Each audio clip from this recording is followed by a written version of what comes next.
All right. What's up, guys? My name is Jordan. I'm here with GrowYourFlow.com. I'm sitting here with Kflay. We are in Minneapolis right now, setting up for your stop on Life as a Dog tour. Yeah. How's the tour been so far? Tour has been great. It's been really cool. You know, we were on Warp this summer. Yep. So it's 30-minute set. It's kind of like helter-skelter, everything. Oh, yeah. And this has been really nice. We can play like, you know, a bit of a longer set, like really get into the album. So it's been really cool. Cool. What was the Warp Tour experience like? I mean, as far as that tour compared to like this tour? Oh my God. Warp Tour is probably like the most unique thing I've ever experienced in music. You know, it's this sort of crazy, like carnival thing that pops up every day, you know, miraculously, and it's really cool. You know, I think the camaraderie on the tour was great. Like, we made friends with all these like hardcore bands and you know, those screamo people bands I never would have met. Yeah. And just it was interesting for me, kind of getting access to like a scene that on some level, like, I really just didn't even understand prior. Yeah. So it was really cool. Sweet. You met Sean Anonymous out there? Oh, from, yeah. From Yeah, Minneapolis. we know Sean. Well, we knew Sean. We played at the Fine Line for The Best Love Is Free a couple of years ago. Oh, yeah. And I believe that's where we met Sean first, although I'm having some trouble placing it. But I think it was that show. Yeah. And he was awesome and super sweet, and he ended up actually riding with us for half the tour on our bus. Awesome. So it was awesome. Yeah. Cool. And we love him. We love Sean's him. a good guy. Sean's awesome. Awesome. Let's see what else. How did this show come about? Obviously, Greaves is on his own tour. You're on your own tour. Yes. How did that kind of come together? So, Ben and I toured together 2.5 years ago or something. Okay. For like, I don't know, like 5 weeks or something. And then we just became friends as a consequence of that, and have remained close ever since. And, you know, we've collaborated in a couple different capacities, but he had this tour kind of, like, basically our tours were like converging in Minneapolis, and they were thinking about adding a second night, and we really wanted to do, because we've been trying on this run to do a lot of all ages shows, or at least 18 plus, because I think historically, there's like a significant portion of the fan base, it's like 18 to 21 that can't come to 21 up shows. So yeah, we wanted to do an all ages thing, and they wanted to add a second night, so it was perfect. And we're playing tomorrow together in Madison as well. Oh, awesome. Yeah. You're playing at, what's the one, there's like High Noon? High Noon, yeah. Awesome. Yeah. That'll be fun. Let's take it back a little bit to like how you got your start in music. I know you have kind of a cool story. It's not not the typical, like, I grew up wanting to be a musician. It's just just kind of fell into your lap, wasn't it? Yeah, I mean, it was more or less like, you know, on a total whim, I suppose. Like, I was having a conversation with my RA in college about mainstream rap, which at the time was, I think, in terms of sort of like creativity and lyricism, was like not at a great spot.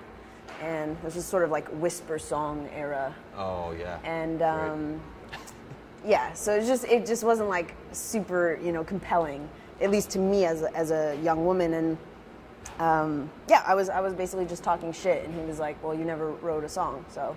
So then you just did. So then I did, as a joke, just for fun, you know, just college, whatever.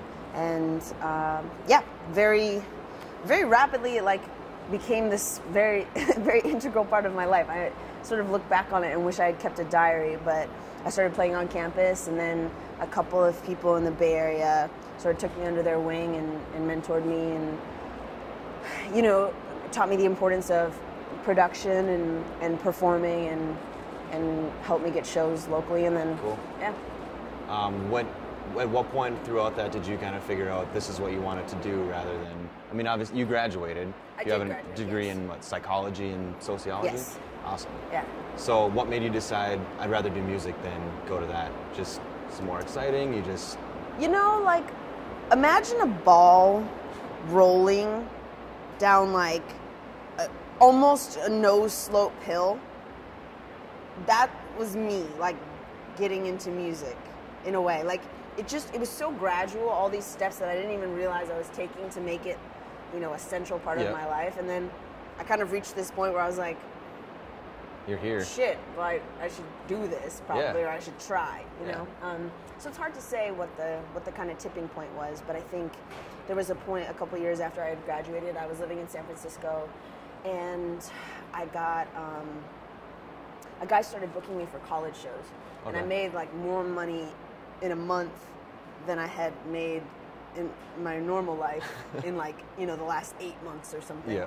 And I was like, well, I guess I could quit for 8 months and, why not? You know, see what happens. And that was sort of the impetus for me, you know, starting to... That's awesome. To try, yeah. So I don't know if I'd recommend that to anyone out there. I don't know if I'd recommend that to my, like, future child, but... like when you were growing up, was music ever like a big part of your life, or was it just kind of... or were you just kind of like a casual listener like anyone else, and you just decided? Yeah, I was definitely, you know, a listener in the way that like any, I think, teenager and young person is, at least, you know, probably in the world, but certainly in this country. But my father was a musical guy, taught me to play guitar when I was young, so I knew how to like, you know. So you knew I'm of music, the person who's a vague asset at a campfire. You know what I mean? Like I can play some of the hits. Yeah, you can play a little bit of like Green Day and like I can do some of the cool. Play Everlong, you know. Awesome. Haven't done that in a while. But it was never, you know, it was certainly never anything I considered, and many of my best friends are people I grew up with, and they still are like, this is so weird. Like, why is this happening? Just bizarre. It's weird, yeah. Yeah, I bet. Was there any, like you said, it was really gradual, kind of getting into and discovering that you wanted to do music. Was there any like one moment or like one show that you were at where like, this is really fun and I want to keep doing this? I mean, I think we had a night, there's a room in San Francisco called Kflay. It's kind of a smaller room, but it's actually quite close to where I was living at the time. Like I could carry my gear, I mean it was a little bit of a walk, but like carry my gear from my apartment to the venue, and it was like full. And again, you know, it's just like a 150 cap room or something like that. Still awesome. But it was the first time I felt like people who weren't connected to me and sort of like peer pressured into attending the show came. It's like not just your friends. All of a sudden, there's some new faces in the crowd. It was like people I didn't know, and it felt, you know, for the first time, like there was like an organic kind of following that was developing, you know, slowly for sure. But I remember that show, and that was probably 5 years ago. Okay. So it's, you know, that was probably the start, or maybe 4 years ago. I don't know. Still kind of a quick. I mean, from there to here is still pretty awesome. I mean, I've known people in Minneapolis that have been trying to do it for 10 years and have never sold more than 100 tickets to a show. You know, it's I don't know. It's crazy. Like I meet so many people who are so talented and have the craziest stories of like ascent, descent, back up again. Like it's the weirdest thing ever. Yeah. And so unpredictable, and like there's so many amazing people who like haven't had a chance to be heard. Yep. In a. It's kind of sad. I know, it's a bummer. Although that being said, I do feel like, you know, a lot of the people that I really respect have been grinding it out for a long time. That's the thing. Is obviously not everyone's going to get their chance, but I think if you work at it long enough and hard enough, you're going to get noticed, and people are going to help you out. Yeah. It's awesome. Totally. Your music doesn't really fit into a genre. I don't think it does anyway. I mean, there's obviously your like hip hop stuff in there, and then you got some of your production with your like electronic sort of indie rock stuff going on. Do you kind of take pride in that, of not fitting into like a group, or do you? Well, it's sort of a pain in the ass sometimes, to be honest. You know, I think like I entered music in a way, you know, a lot of people enter through a scene or like a group of friends. Like, hey, my friends are like forming a band and like I want to be a part of it, so I'm going to learn bass. Or like my friends are rapping and I'm going to do this. And it was so not that way for me that I think there really has never been kind of a delineated spectrum for me creatively, where I feel like, oh, this is how I should be doing this, or this is what I should be doing. Yeah. And so it's certainly, I mean, for me, it's fun. It's got to be what you're comfortable with too. Yeah, creatively, it's really fun. You know, it's like if I'm feeling like I just want to sing, then I could do that. And if I want to have, you know, sort of guitar and organic instruments, then we could do that. The problem with it is it's kind of hard to explain, and I'm not even sure I can explain it. No, I've done the same thing. I've tried to explain your music to people, and I'm like, I don't know. Like, you got to listen to it. It doesn't really fit anywhere. So it's I mean, I shouldn't say it doesn't fit.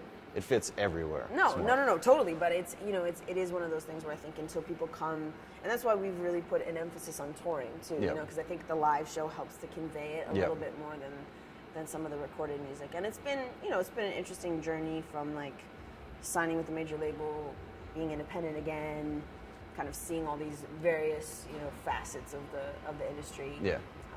And kind of returning to, you know, I think a genreless space has been. Yeah. It's been good. Yeah, of course.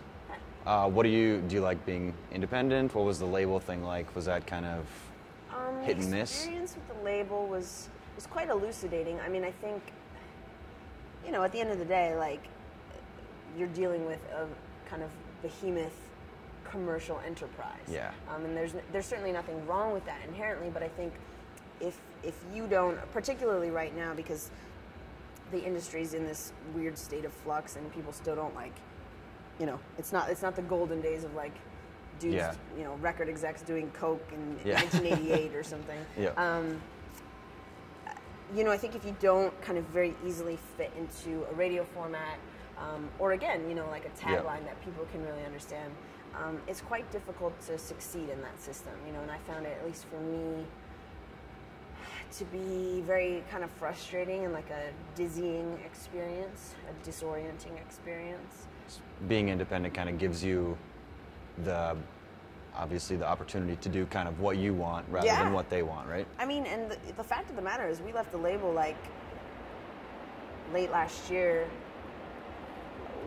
We did some shows. I was like kind of writing and recording, didn't know what I was doing, felt a little lost, felt like a little, what the fuck? And then in April, the very beginning of April, I was talking to my manager. We were on tour, we were in Denver, and we were like, should we just put out a record? And that was like April 2nd or something, and we put out the record June 24th, which if you're on a major label, I can tell you this, it takes like many years. And that's not even a slight to them, it's just, you know, they have to pace releases, and the fourth quarter is for big artists and Christmas albums and things like that. So like new artists can't get put out in the fourth quarter. You know, there's a variety of different restrictions. So for me, it's been awesome. It's like the moment I decide I want to do something, it can be done, which is not true with majors. With a major label, and it's not even true with even an indie label necessarily, because you know there's still a pipeline. So yeah, it's cool. You know, I'm able to be professionally impulsive. I'm not sure if that's good or bad, but it's this situation. Good. I'm gonna talk about some of your old stuff now. Okay. Do you still consider yourself the suburban rap queen? No, I mean, you know, it's funny. I don't even have those songs. Oh, really? Yeah. You know, to me, it was such a kind of, maybe naive is the wrong word, but it's like, you know, you first figure out you can do something and you start doing something. And I remember the feeling of, you know, making a CD and recording it and all of that being like really kind of formative and gratifying and, you know, affirming. But in terms of kind of like, I can't even stand the way my voice sounds. Like, I didn't even know how to, like, use my voice, I guess, if that's a way to describe it. I was just going to say, the first song that I ever heard of yours, I found it on YouTube. It was kind of one of those YouTube rabbit holes where I just ended up on your music, and it was a song called the Whoozy Song, and your voice was all over the place, and I was like, it was great. I loved it, and I looked up more of you, obviously, but it was, listening to that compared to, like, I was just listening to Life as a Dog this morning, and it's like, no, it's really, you know, it's one of those things where it feels like that was kind of like, and I put out a mixtape called Mashed Potatoes and some other things that really feel like kind of the garage years, which I probably should have never recorded, you know what I mean? They should have always remained hidden away somewhere. But you know, it was just me. It's kind of like a test run. Yeah, totally. And I think, you know, I had never performed. I had never even learned to like project my voice, like as an actor or something. Well, you were still learning how to use all that stuff. Yeah. So it was a real, I kind of look back at those things in that time as, you know, just a very, it's like the early years, which, you know, I can sort of, I look back on fondly in my memory, but I don't want to directly experience again. Yeah, I gotcha. It's like junior high. Yeah. You know? No one wants to go back, but like, you can still have nice memories. Of course. Do you have a favorite album that you've done, or is that kind of like picking your favorite kid? No, I mean, definitely Life is a Dog. I think the most recent release is my favorite. It's, you know, I think it really represents, what's interesting, at least for me, like conceptually, is that the whole record was written within a span of like 4 months. Okay. So it really is a moment in time in my life. It feels like a really personal album. Yeah, and it was, you know, I'd sort of just given up on like trying to write a certain kind of song, and it was more about just being honest and, you know, sort of not giving a fuck on a certain level, just feeling like there was nothing to lose, so I may as well, you know, be as transparent as I feel like. Yeah. So it's, you know, it was really a labor of love and a lot of hard work and time, and it's kind of what it's about, though, right? Yeah, no, which is awesome. It makes it like that much. Every time someone buys an album, it's like it really means something to me. So yeah, that's cool. Great.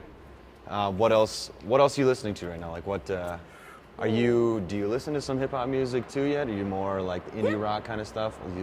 I probably listen to more indie rock than I listen to hip hop like the last year for whatever reason. I don't know why. I'm a big Ab-Soul fan. Nice. And a Schoolboy fan. I mean, I love all those. Like, I love that whole camp, and I think, I really like.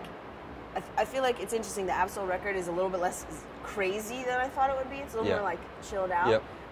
But I really like that. I've been listening. My friend plays in this band called Rubble Bucket. Okay. Which is an awesome name for a band. So good work. Rubble Bucket, nice. They're probably coming through town, or maybe they already did. They're on tour right now. Okay. But they're awesome. Like, seriously, really, really good. It's let's check it out.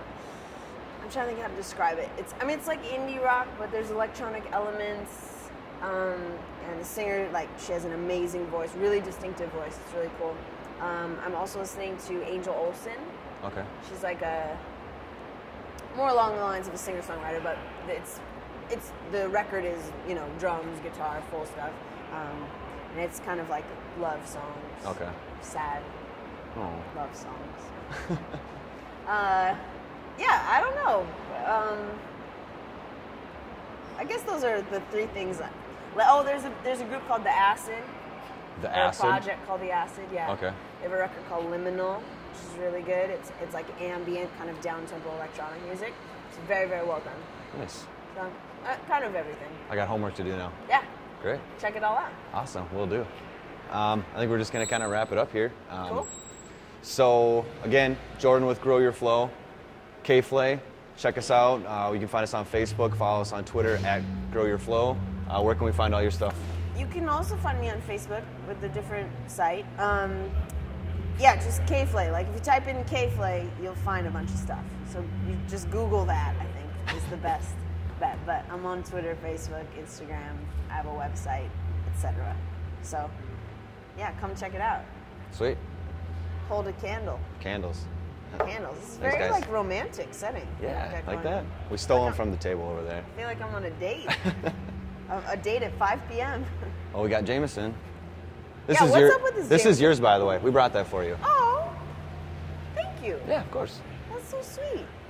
I gathered from a lot of your music that you like whiskey. I do drink whiskey. It's a vice. Awesome, because so do we.